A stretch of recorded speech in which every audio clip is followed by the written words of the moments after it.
Hello students, good evening. I am Afsar Khan from Gurukul Vidyapeeth. Now I am going to teach you the proposal of class 10th. देखिए आज मैं proposal पढ़ाऊंगा आपको class 10th का English का, जिसको Anton Chekhov ने लिखा है। ठीक है, अब ये प्रपोजल का मतलब हम लोग देखते हैं क्या होता है। बिफोर यू रीड, देखिए जो फर्स्ट लिखा हुआ है, देखते हैं फर्स्ट टॉपिक को हम लोग। The word proposal has several meanings. देखिए प्रपोजल के बहुत सारे मतलब हैं। Can you guess what sort of proposal the play is about. अब क्या आप पता लगा सकते हैं हम लोग कि ये जो प्रपोजल का यहाँ मतलब इस प्ले के अंदर क्या मतलब है। एक तरह से प्ले है, ठीक है बेटा। चलिए देखते हैं फर्स्ट पॉइंट में क्या दिया है। अ सजेशन, प्लान और scheme for doing something. Proposal का मतलब ये होता है कि एक सजेशन दिया हुआ, चाहे किसी कोई प्लान दिया हुआ, सजेशन का है ना। प्रपोजल का मतलब आदमी सजेशन करता है कि ये करो वो करो, है ना। ये भी हो सकता है। An offer for a possible plan और एक्शन, एक ऑफर भी हो सकता है। थर्ड है the act of asking someone's hand in marriage, और किसी से हाथ मांगना शादी के लिए, चाहे लड़की हाथ मांगे लड़के का, चाहे लड़का हाथ मांगे लड़की का। लेकिन तीसरा वाला मीनिंग ही सही है इसका, ठीक है। जो थर्ड लाइन जो शो कर रहा है ना आपको, प्रपोजल का एक्चुअल मीनिंग यही शो कर रहा है, ठीक है। शादी की बात चलेगी यहाँ पे, और ये रशिया की है। रशिया में शादी विवाह कैसे होता है, ये मेन रशिया का ही है, ठीक है। चलिए हम लोग रशियन वेडिंग, देखिए बॉक्स में लिखा हुआ है, थोड़ा इसके बारे में पढ़ लेंगे तो बहुत अच्छा आइडिया होगा हम लोगों को। Do you know anything about a Russian marriage ceremony. क्या आप रशियन मैरिज सेरेमनी के बारे में जानते हैं। कई लोग तो इंडियन मैरिज सेरेमनी के बारे में नहीं जानते होंगे, तो रशियन की तो बात ही दूसरी है। Read this article about Russian wedding. चलिए इस आर्टिकल को हम लोग पढ़ते हैं। Preparation for a Russian wedding. Russian wedding is very simple. जो रशिया की शादी विवाह होता है उसकी तैयारी बहुत सिंपल होती है। The planning only include arranging for rings, bride dress, cars and A reception. यही प्लानिंग करनी होती है कि रिंग्स, अंगूठी की प्लानिंग करनी होती है, दुल्हन के ड्रेस की, कार की और रिसेप्शन की प्लानिंग करनी होती है। Earlier the bride's family paid for the reception, but nowadays bride's and groom's families usually share expenses. पहले दुल्हन का परिवार ये सब खर्चा देता था, है ना, लेकिन अब ऐसा नहीं है। आज के समय में दूल्हा और दुल्हन दोनों ही शादी का खर्च उठाते हैं। Russian wedding last for 2 days, some weddings last as long as a week. और जो रशिया का विवाह है 2 दिन तो चलता ही है, और कोई कोई शादी हफ्ते भर तक उसका एंजॉयमेंट ये लोग करते हैं, पार्टी उटी करते हैं। And the occasion become something to remember for years. और ये ऐसा ओकेजन होता है कि कुछ सालों तक इसको याद रखा जाता है, ठीक है, जैसे शादी को यादगार बनाना। The necessary part of the wedding ceremony is the wedding procession of several cars. और जो उसका मेन नेसेसरी पार्ट है वेडिंग सेरेमनी का, शादी ब्याह का, वो मेन है उसका, बहुत सारी कार उसमें रहती हैं ना। The best friend of groom bride meet before the wedding a few minute. जो दुल्हा दुल्हन के बेस्ट फ्रेंड होते हैं, शादी से पहले वो लोग एक दूसरे से मिलते हैं। Make posters, write speech and organise contest. क्या करते हैं, पोस्टर बनाते हैं, ठीक है। अब पोस्टर में दोस्तों उनकी फ़ोटो बनाते हैं, कुछ भी कर सकते हैं, स्पीच लिखते हैं और कॉन्टेस्ट को ऑर्गेनाइज कराते हैं लोग।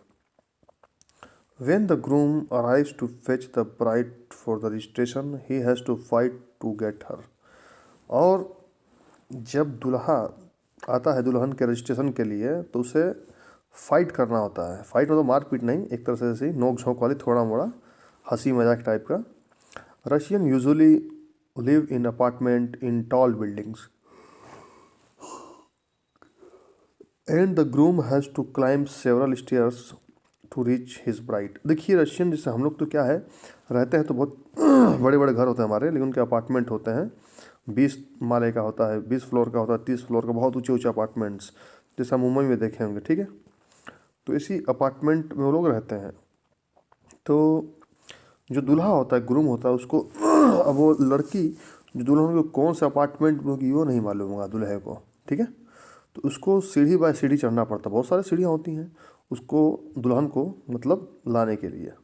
But at each landing he must answer a question to be allowed to go up. लेकिन हर फ्लोर पे कोई ना कोई उसे मिलेगा और उससे क्वेश्चन करेगा। जब उसका वो आंसर दे देगा तब बोलेगा भैया अब दूसरे फ्लोर पे जाओ। The bride friends ask difficult question, sometimes about the bride, sometimes just difficult details, and the groom must answer with the help of his friends. लेकिन भैया दुल्हा के भी फ्रेंड्स रहते हैं। जब सीढ़ियाँ चढ़ता है दुल्हन को लेने के लिए, तो कभी कभी जो दुल्हन के साइड से उसके दोस्त रहते हैं, सहेलियाँ चाहे दोस्त जो भी रहते हैं, वो बड़े हार्ड क्वेश्चन पूछते हैं दुल्हन को लेके, कभी उसके फैमिली को लेके, नहीं ऐसे गजब पहेलियाँ बुझाते हैं। ठीक है, तो दूल्हा अपने दोस्तों की हेल्प से उसका उन सबका आंसर देता है। For example, he may be shown a few photos of baby girls and he must say which one his bride is. कभी कभी क्या होता है, दुल्हन की जो दोस्त हैं वो कुछ फ़ोटो दिखाती हैं और उससे बोलती है पहचानो तुम्हारी दुल्हन कौन सी इसके अंदर।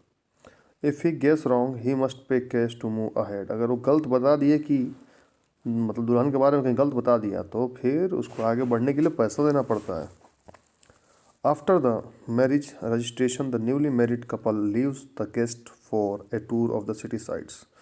जब मैरिज के रजिस्ट्रेशन हो जाता है तो दोनों दूल्हा दुल्हन थोड़ा सा शहर में घूमने के लिए जाते हैं। ठीक है, सुंदर दृश्य को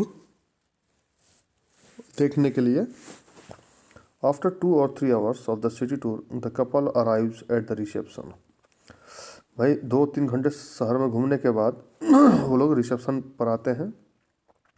the couple seats at a specially arrange table with their family friends and invited guests.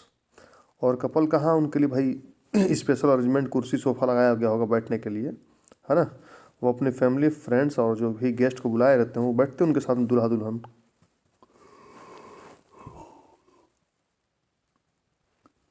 The reception starts with toast to a couple. Toast एक रिवाज कहते हैं हम लोग, टोस्ट का मतलब रिवाज समझ लीजिए। तो एक रिवाज से स्टार्ट होता है। A wedding toast is a custom where a close friend or relative of the groom or the bride says a few word to wish the couple, then everyone raises their glass of wine and drink it up at the same moment. ये ऐसा custom है, ठीक है, ऐसा मतलब ऐसा रिवाज है कि दुल्हा दुल्हन के दोनों ही दोस्त क्या करते हैं, ठीक है, कुछ कहते हैं भाई, विश वश करते होंगे भाई, हैप्पी मैरिज, जो भी कुछ कहते होंगे। और उसके बाद वही वाइन की गिलास, शराब की गिलास उठाते हैं और पीते हैं बिल्कुल एक ही साथ सब लोग, सेम मोमेंट मतलब एक साथ। The groom is then asked to kiss the bride. अब ग्रूम को कहा जाता है कि भाई किस करने के लिए दुल्हन को। आफ्टर अ फ्यू टोस्ट, कुछ रिवाजों के बाद, people start eating and drinking and generally have fun. अब लोग खाते पीते हैं और खूब मस्ती करते हैं। After some time the bride gets stolen. She disappears and when the groom starts looking for her he is asked to pay a फी। कभी कभी और आफ्टर सम टाइम, कुछ देर के बाद क्या होता है कि दुल्हन चोरी जाती है। चोरी, यहाँ तो भाई मारपीट हो जाएगा। अगर यहाँ दुल्हन को चोरी कर ले तो इंडिया में तुरंत मारपीट और बहुत भयंकर काम हो जाएगा यहाँ तो।